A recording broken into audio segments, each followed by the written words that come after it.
جاي يا جماعة في طريقنا للمسجد عشان أداء صلاة الجمعة في اليابان. ده سواق التاكسي لازم يكون مؤهل جدا إنه يبقى سواق تاكسي.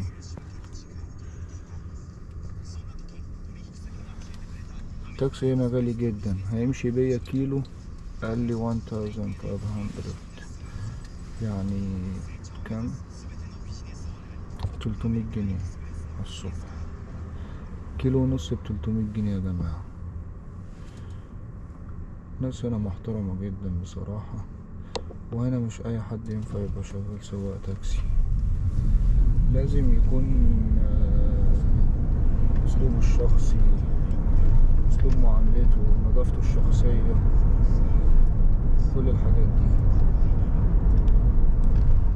دلوقتي في الطريق اليابان تعتبر من أغلى التكوسة في العالم.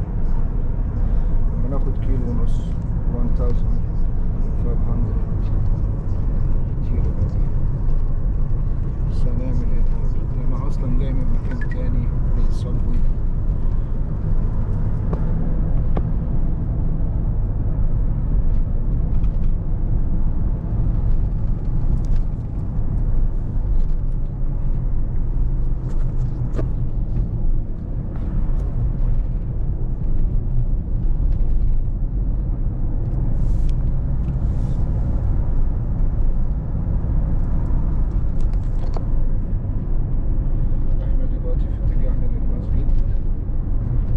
مش عارف بقى انا هلحق ولا لا. الساعة 12:15، انا صاحي من الساعة 9 ويا دوب استحميت وظبطت الدنيا ولبست ونزلت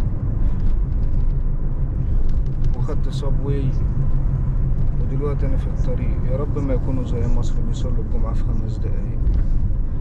يعني دي اول جمعة ليا في اليابان، والجمعة اللي قبلها كنت في دبي، كنت في المطار بتاع دبي برضو ما صليتهاش، فحزين جدا بصراحة.